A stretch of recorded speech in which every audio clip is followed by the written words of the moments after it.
Fortement conseillée par l'association Karanouska, l'association Arcade a accueilli le groupe Doolin à l'espace culturel Victor Hugo.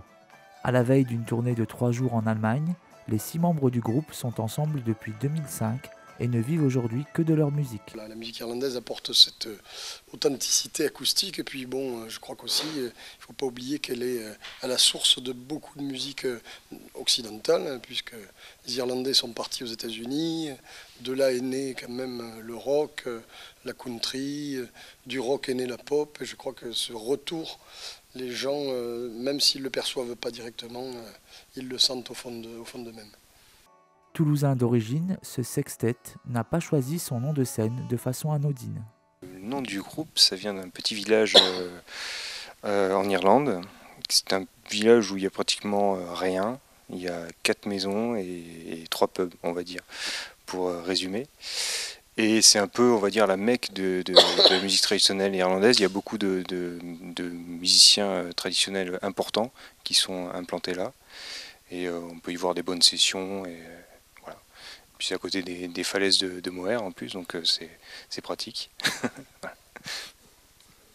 C'est un des sites les plus beaux d'Irlande. C'est les énormes falaises qui mesurent à peu près 200 mètres.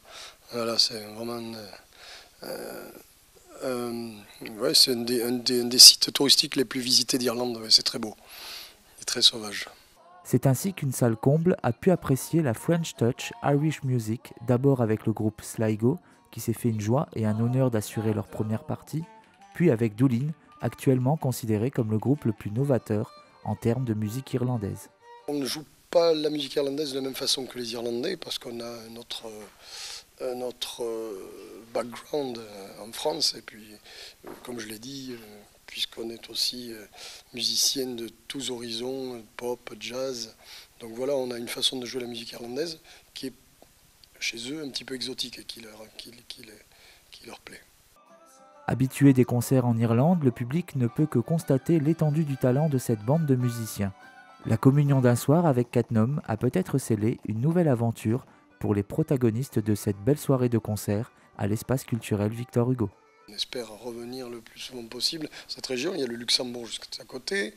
On a quelques projets de festivals dans le Luxembourg. Et on espère donc du coup passer souvent par Catnum pour rendre visite.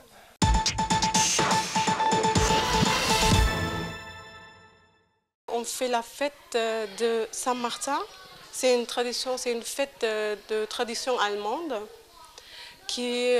on fait quand il fait la nuit, on part avec les enfants, on marche dans le village, on chante la musique pour Saint-Martin, pour dire merci à Saint-Martin.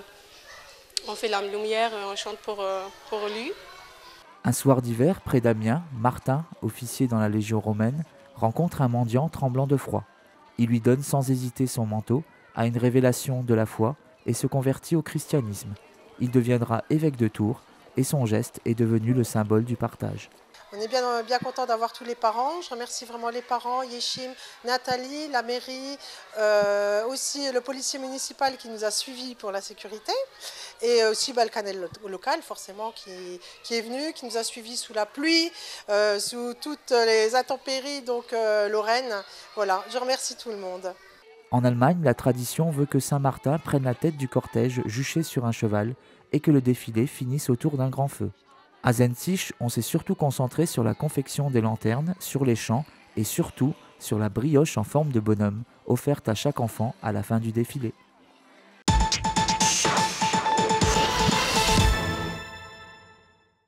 Des milliers d'heures de travaux de maçonnerie, de plomberie et d'électricité complètement bénévoles pour restaurer les ouvrages militaires de Catnum et environ, tel est le destin de l'association Ligne Maginot.